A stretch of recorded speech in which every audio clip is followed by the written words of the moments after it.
बच्चों नमस्कार, स्वागत है आपका आपके अपने YouTube चैनल आज के विषय गुरु में। मैं हूं आपका होस्ट मुनेश और हाजिर हूं आज एक न्यू वीडियो के साथ। आज के इस वीडियो में हम बहुत ही महत्वपूर्ण बातें आपको बताने वाले हैं, अर्थात सीखने वाले हैं। तो बने रहिए हमारे साथ। तो इस वीडियो को बिना फास्ट फॉरवर्ड किए हुए आप पूरा देखें, कापी किताब निकाल लें और आप उसको साथ साथ वीडियो देखते जाएँ, नोट भी करते जाएँ, ठीक है ना। क्योंकि मेरी नोट करने की लिखने की स्पीड है और आपके नोट करने की स्पीड में बहुत अंतर नहीं है। और अगर आपको ऐसा फील हो रहा है कि वीडियो कुछ फास्ट है तो आप उसको स्टॉप करके लिख लें, फिर प्ले कर लें, फिर स्टॉप कर लें, फिर इस तरह से आप देखते हैं। मगर वीडियो पूरा देखिएगा, क्योंकि बिना पूरा वीडियो देखे आपके कुछ समझ में आने वाला नहीं है, ठीक है। अगर आप नए हैं तो अभी तक चैनल सब्सक्राइब नहीं किया तो आप सब्सक्राइब कर लें। वीडियो अंत तक देखें, अच्छा लगे तो लाइक अवश्य करें, लाइक करना ना भूलें। तो चलिए हम चलते हैं अपने टॉपिक के ओर, ठीक है। तो आज फिर वही, ठीक है, हमारा जो आज का टॉपिक होगा, पिछले वीडियो में हम आपको थोड़ा सा बता दें कि एक्सरसाइज हमने 1.5 है ना, 1.5 को हल कराया था, इसके क्वेश्चंस को हल कराया था। तो उसमें एक क्वेश्चन लास्ट हमने आपको ये दिया था कि संख्या, कोई परमेय संख्या है और उसके हर का परमेयकरण आपको करना है। जैसे कि हमने आपको बताया था कि 1/√7 इसके हर का ये अंश है और ये हर है, इसका परमेयकरण करना है, हर का परमेयकरण करना है। तो ये वीडियो आपने देख लिया होगा हमारा, और ये हमारा नेक्स्ट वीडियो है, ठीक है ना। तो चलिए चलते हैं। आज का जो टॉपिक है वो टॉपिक हम लिख लेते हैं। आज का टॉपिक है वास्तविक संख्याओं के लिए घातांक नियम, ठीक है। ये सब आपको वैसे भी आता है, पर थोड़ा सा रिवीजन हम आपका करा दे रहे हैं। लिखिए, वास्तविक संख्याओं के लिए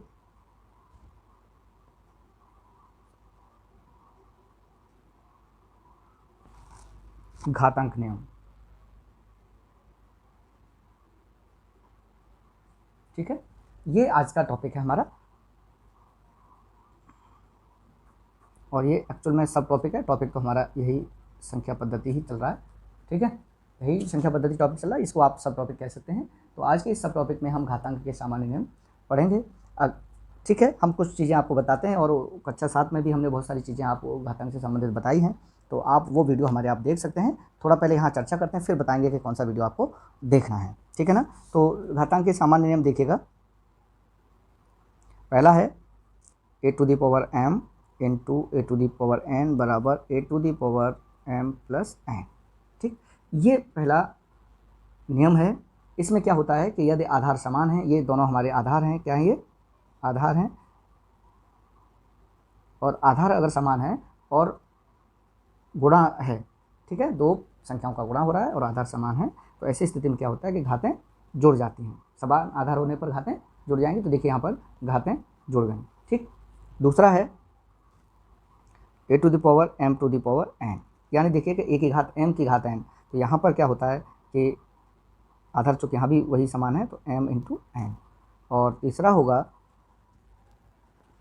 कि a⁴m समान आधार होने पर क्या होता है कि एक संख्या में दूसरी संख्या का भाग देने पर क्या होता है कि उन संख्याओं की घातें घट जाती हैं, ठीक। हम एग्जाम्पल के द्वारा ये सारी चीज़ें आपको बताएंगे। चौथा है कि a⁴m और b⁴m आधार डिफरेंट हैं, तब देखिए क्या होता है, तो ये हो जाएगा ab⁴n, ठीक है। तो ये 4 बेसिक नियम हैं। इन चारों बेसिक नियमों को आप अच्छे से याद कर लीजिएगा। ये चारों नियम जो हैं बच्चों, आपको ये याद करने हैं, ठीक है। तो ये चारों नियम जब आप याद कर लेंगे तो आगे काफ़ी चीज़ें आपके लिए सरल हो जाएंगी। मगर अब इसी पे आधारित हम एक क्वेश्चन कराते हैं, और वो क्वेश्चन है, पहला ये है 17 की घात 2 इंटू 17 की घात 5, ठीक है। तो ये देखिएगा, आपको दिख रहा होगा, बिल्कुल दिख रहा है। तो यहाँ पर देखेंगे कि इसमें पहला फार्मूला लग रहा है, ये पहला वाला, ठीक है, कि आधार समान है और घातें अलग अलग हैं। तो घातें क्या हो जाएंगी, जुड़ जाएंगी। तो इसी तरीके से इसको आप करेंगे तो ये हो जाएगा, आधार 17 लिख लेंगे और घातें जुड़ जाएंगी, तो हो जाएगी 2 + 5 बराबर हो जाएगा 17 की घात 7, ठीक है। ये आपका आंसर हो जाएगा। अगर आपने हमारा घातांक वाला वीडियो नहीं देखा है तो आप आई बटन पर क्लिक करके आप इस वीडियो को देख लीजिएगा, ठीक है, आप देख सकते हैं। आगे चलते हैं, एक क्वेश्चन और ले लेते हैं। अब देखिएगा कि जो नियम घातांकों के धनात्मक घातों के लिए प्रयोग होते हैं, वही नियम ऋणात्मक घाताओं के लिए भी प्रयोग होते हैं। हम एक एग्जाम्पल के तौर पर उसको देख लेते हैं। इसमें हम दूसरा क्वेश्चन लेते हैं। ये हो जाएगा 17 की घात 5 इंटू 17 की घात 2, ये 2 ऋण का है तो हम यहाँ देखेंगे, या फिर मान लीजिए इसको आप इस तरह से कह दीजिए कि 17 की घात 5 बटे 17 की घात 2, इस तरह से हम कह देते हैं, ठीक है ना। तो दोनों ही कंडीशन में देखिएगा क्या हो जाएगा, ये हो जाएगा 17 की घात 5, ठीक है, और ऋण 2 बराबर 17 की घात 3। इसको दो तरीके से ये हल किया गया है, अगर आपको दिख रहा हो तो। एक तरीके से तो ये है कि यहाँ ये गुणा वाला फार्मूला है कि 17 की घात 5 ऋण 2 बराबर 17 की घात 3 धन का।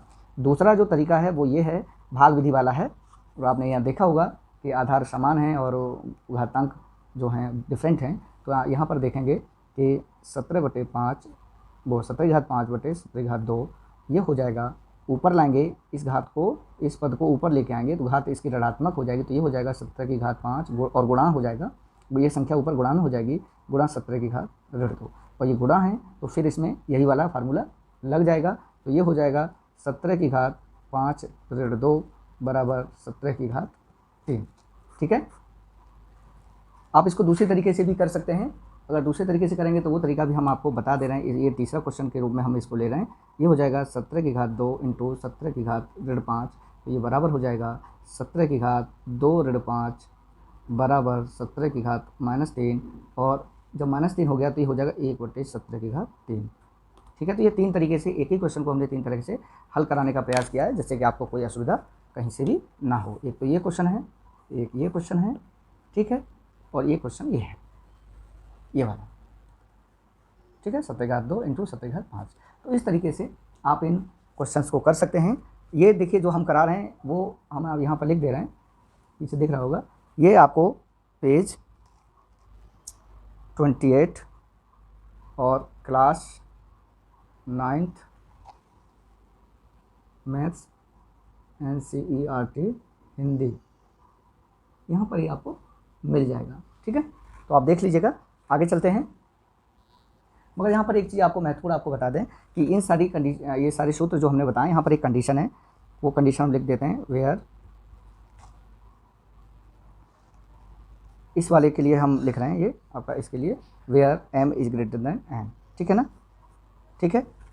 तो ये सारी चीज़ें हैं। चलिए आगे चलते हैं। यहाँ पर देखिए कुछ और महत्वपूर्ण बातें आपको बताते हैं। जैसे a⁻0 है, ठीक है, a⁻0 है, किसी भी संख्या की पावर अगर 0 होती है उसका मान 1 होता है। आप कोई भी एग्जाम्पल ले लीजिए, 1 की घात 0 बराबर 1, 2 की घात 0 बराबर 1, 3 की घात 0 बराबर 1, ठीक है। तो ये स्टैंडर्ड वैल्यू है, ये आपको आनी चाहिए। दूसरा ये है कि 1/a⁴n जो है ये हो जाएगी a⁴n माइनस की, ठीक है। तो ये ऑपरेशन भी आप जाने रहिएगा। अब आगे चलते हैं। एक क्वेश्चन है, और एक क्वेश्चन है कि 2 की घात 2/3 इंटू 2 की घात 1/3, इसको आपको हल करना है।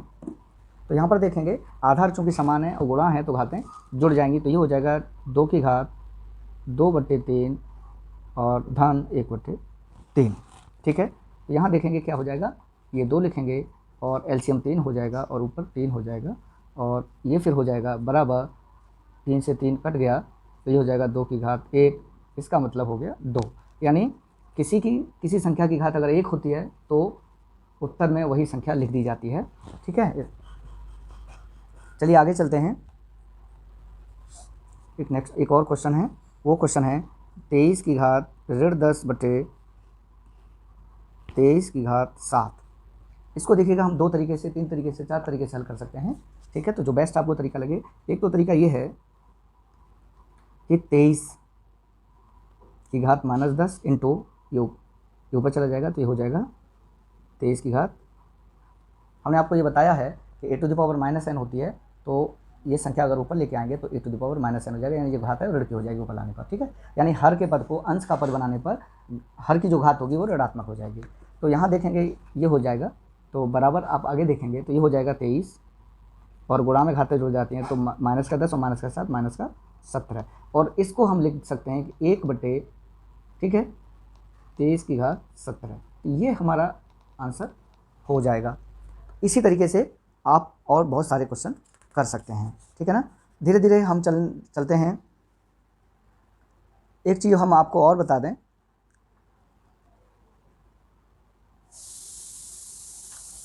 जो बहुत ही महत्वपूर्ण आपके लिए फार्मूला है कि a to the power m बटे n बराबर हो जाएगा a to the power 1/n to the power m। इसको ऐसे लिख सकते हैं और इसका मतलब हो जाएगा अंडर रूट में n हो जाएगा a to the power n।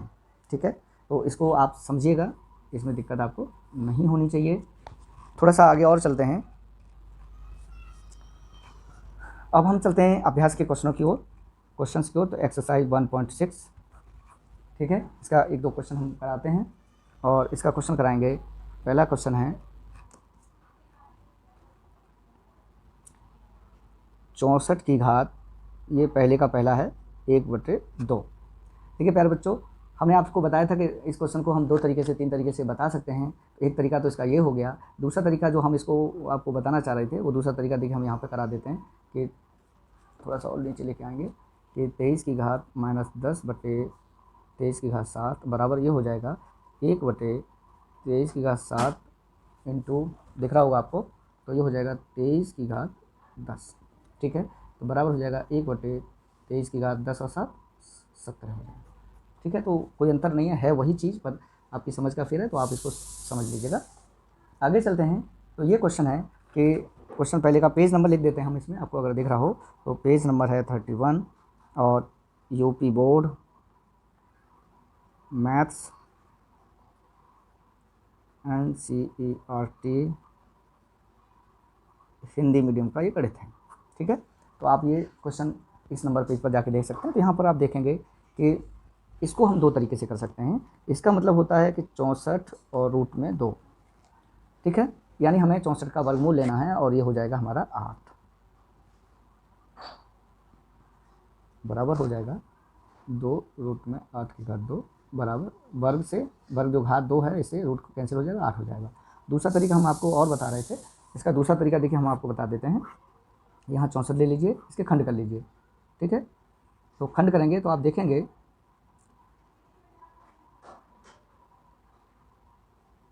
32 16 8 4 2 1, यानी 1 2 3 4 5 6।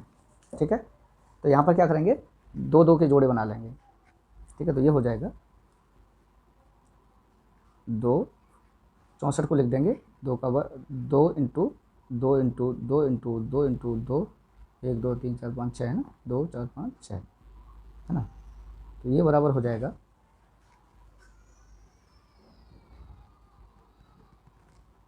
2 और 2 की घात 1 2 3 4 5 6 हो जाएगा। ठीक है, 2 की घात 6 हो गया, तो ये हो जाएगा 2 की घात 3 और बराबर हो जाएगा 8। ठीक है, तो इस तरीके से आप इसको कर सकते हैं, कोई दिक्कत आपको होने वाली नहीं है। तो ये देखिए मैं क्वेश्चंस ले रहा हूँ आपको डिस्प्ले पे। यहाँ पर देखेंगे एक्सरसाइज 1.6 हमारे पास है और यहाँ पर देखिएगा ये पहला क्वेश्चन हमने ये करा दिया है। आप इसको भी कर सकते हैं, आप इसी तरीके से इसको कर सकते हैं। फिर आप देखिएगा ये सारे क्वेश्चन मुझे लगता है कि आपको आ जाने चाहिए। और चूँकि ये क्वेश्चन जो हैं वो बिल्कुल जो फार्मूला हमने आपको बताया है फार्मूला बेस्ड क्वेश्चन है, तो जब ये फार्मूले आप याद कर लेंगे, ये फार्मूले आप याद कर लेंगे तो आपके लिए दिक्कत नहीं होगी। ठीक है ना, आप कहेंगे तो हम एक आध क्वेश्चन और करा दे रहे हैं। ठीक है ना, तो बने रहिए हमारे साथ और आज की इस एक्सरसाइज के साथ ये चैप्टर भी फिनिश हो जाएगा। ठीक है, चलिए तो हम एक आध क्वेश्चन और करा देते हैं। चलिए हम इसको करा देते हैं। ठीक है, दूसरे का दूसरा करा देते हैं और एक क्वेश्चन इसमें से करा देते हैं। चलिए हम तीसरा करा देते हैं, तीसरे का तीसरा करा देते हैं। ठीक है, तो चलिए दूसरा क्वेश्चन हमारे डिस्प्ले पे है और क्वेश्चन ये है कि याद कीजिए, पहला है 9 की घात 3/2, दूसरा है 32 की घात 2/5, तीसरा है 16 की घात 3/4 और चौथा है 125 की घात -1/3। ठीक है ना, तो देखिए हम थोड़ा सा आपको बता दें कि ये किस तरह से, इसको हम थोड़ा सा देख रहे हैं चौथे वाले को कि ये हो जाएगा 1/125 की घात 1/3। ठीक है, तो आप इसको इस तरह से बना लीजिएगा और उसके बाद इसको हल करिएगा तो आप आसानी से हल कर पाएंगे, बहुत ही सरल हो जाएगा। तो देखिए हम सॉल्यूशन ले लेते हैं, दूसरा इसका हम कराते हैं।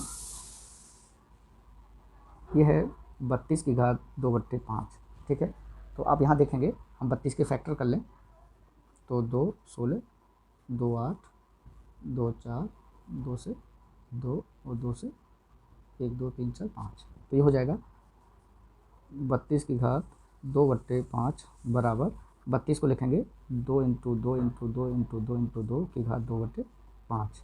तो बराबर इसका मान कितना हो गया, इसका मान देखते हैं। तो ये हो जाएगा 2 की घात 5 की घात 2/5, ये हो जाएगा। ठीक है, इसमें सूत्र कौन सा लग जाएगा हमारा, आपको अगर याद होगा तो ये सूत्र लग जाएगा, इसमें बता देते हैं। 2 की घात 5 इंटू 2/5, इससे ये कट गया, बराबर 2 की घात 2 बराबर 4। ठीक है, सूत्र चूँकि इसमें सूत्र लग जाएगा a की power m to the power n, तो ये हो जाएगा a to the power m into n। ठीक है, ये वाला सूत्र इसमें लग गया और इस तरह से हल हो गया। तो ये आप एक्सरसाइज हमको आशा है कि आप कर लेंगे। तो मिलते हैं आपको नेक्स्ट वीडियो के साथ। अगर आपने ये चैनल सब्सक्राइब नहीं किया तो सब्सक्राइब कर लीजिएगा, नोटिफिकेशन बेल को ऑन कर लीजिएगा, और वीडियो अच्छा लगा है तो आप लाइक कर दीजिएगा, प्लीज़ लाइक ज़रूर कर दीजिएगा। मिलते हैं नेक्स्ट वीडियो के साथ, आपका दिन शुभ हो।